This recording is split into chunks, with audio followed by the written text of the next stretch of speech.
Marcus only reached for the water pitcher on his hospital tray. That was all. But when he moved the plastic cup, he didn't find a coaster. He found a finalized death certificate. And the terrifying part wasn't that his wife and his younger brother had already signed the bottom line as the primary witnesses. It was the time of death printed in bold black ink. It said 11:45 p.m. Marcus looked at the digital clock on the hospital wall. It was 11:30 p.m. If you've ever realized the people praying by your bedside are actually the ones holding the pillow, stay with me. Hit subscribe right now and turn on notifications, because the trap this man sets from his hospital bed will leave you completely speechless, and the revenge is absolute perfection. 3 days earlier, Marcus's life was flawless. He was 42 and a self-made titan in the commercial shipping industry, and deeply devoted to his elegant wife, Chloe, and his younger brother, Damon. Marcus had always taken care of them. He bought Chloe her dream estate. He gave Damon a lucrative executive title at his company despite Damon's chronic laziness. But on Tuesday afternoon, Marcus's armored SUV was sideswiped by a commercial truck. Marcus survived, but he suffered a severe concussion and 3 broken ribs. He was airlifted to an exclusive private hospital where the doctors placed him in a mild, medically induced sleep to let the brain swelling subside. The lead physician assured his family that Marcus would wake up in 48 hours and make a full recovery. But Chloe and Damon didn't want a recovery. They wanted an empire. While Marcus lay unconscious, his wife and his brother, who had been carrying on a secret affair for 2 years, saw their golden opportunity. If Marcus survived, Damon would remain a glorified assistant, and Chloe would remain on her strict monthly allowance. But if Marcus died, a massive key man corporate insurance policy would trigger, paying out $80 million directly to Chloe, while Damon would inherit the controlling shares of the shipping fleet. So they bought the lead physician. They paid Dr. Vance $1 million to look the other way, alter the medical charts, and leave a syringe of untraceable potassium chloride on the medical cart. All Damon had to do was inject it into the IV line, and Marcus would suffer a massive, natural-looking heart attack. At 11:15 p.m., Chloe and Damon stepped out of the VIP suite to get coffee and grieve in the hallway, leaving the paperwork on the tray table in their arrogance. They assumed a heavily sedated man couldn't read his own death warrant, but Marcus's metabolism had always been unusually fast. The sedatives had worn off an hour earlier. He had just been keeping his eyes closed, listening to the crushing, devastating truth whispered beside his bed. Marcus didn't panic. He didn't rip the IV out of his arm and run into the hallway. He was a man who moved millions of tons of cargo across volatile oceans. He knew how to navigate a storm. Marcus reached into his personal belongings bag tucked inside the bedside table. He pulled out his phone. He made 2 phone calls. The first was to his chief of security, Victor, who was sitting in the hospital lobby downstairs. The second was to his corporate attorney.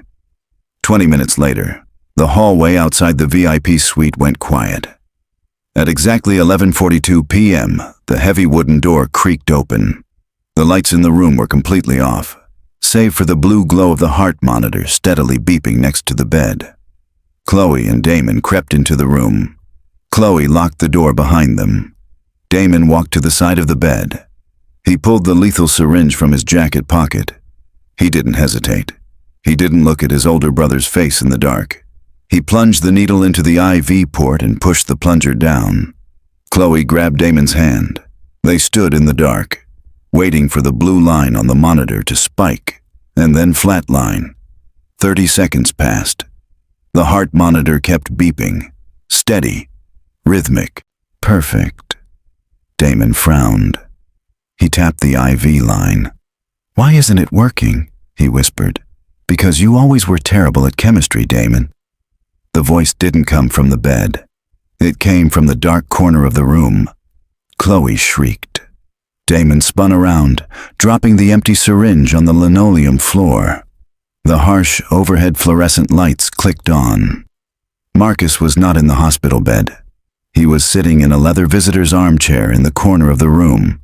He was wearing his bespoke trousers and a crisp white shirt, sipping a glass of iced water. Standing right behind him, arms crossed, was Victor, the chief of security.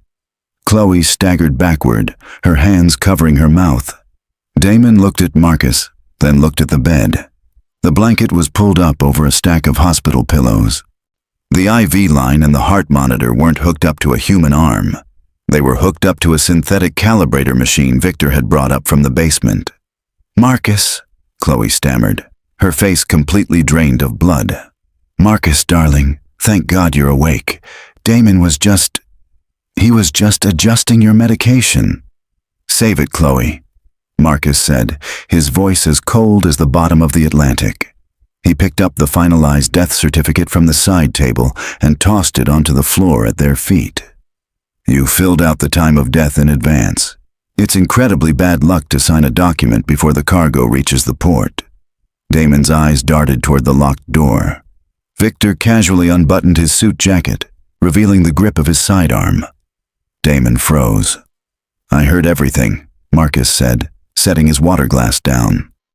"I heard you laughing about the estate. I heard you planning the funeral catering. You wanted my shipping fleet, Damon? You wanted the 80 million, Chloe?" "Marcus, please," Damon begged, his knees buckling slightly. "Dr. Vance told us you were brain dead. We were just following his orders to end your suffering." "Dr. Vance is currently in the basement parking garage, having a very detailed conversation with 3 federal medical board investigators," Marcus replied smoothly. He surrendered his medical license about 10 minutes ago to avoid prison time. He was very eager to tell them exactly who paid him the bribe. Chloe fell to her knees, sobbing violently. "I'm sorry. He manipulated me, Marcus. Damon made me do it." "Don't worry," Marcus said, standing up from the armchair. "I'm not going to leave you empty-handed. I actually finalized the transfer of my company to you, Damon, exactly as you wanted." Damon looked up, confused. 10 minutes ago, Marcus explained, pulling a stamped legal document from his pocket. "My lawyer executed a transfer of ownership, but what you didn't know is that yesterday, one of my massive cargo freighters was seized by international customs.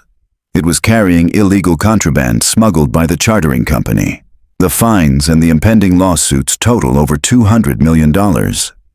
Damon stopped breathing. "I was going to absorb the loss through corporate bankruptcy." Marcus smiled, a terrifying razor-sharp smile. "But since my loving brother and wife invoked their emergency power of attorney while I was unconscious, I allowed the transfer. You now officially own the fleet, Damon. And Chloe, as his partner, you are co-liable. The federal authorities will be seizing your estate, your bank accounts, and every piece of jewelry you own by tomorrow morning to pay off the debt." Marcus walked toward the door. Victor unlocked it and opened it wide.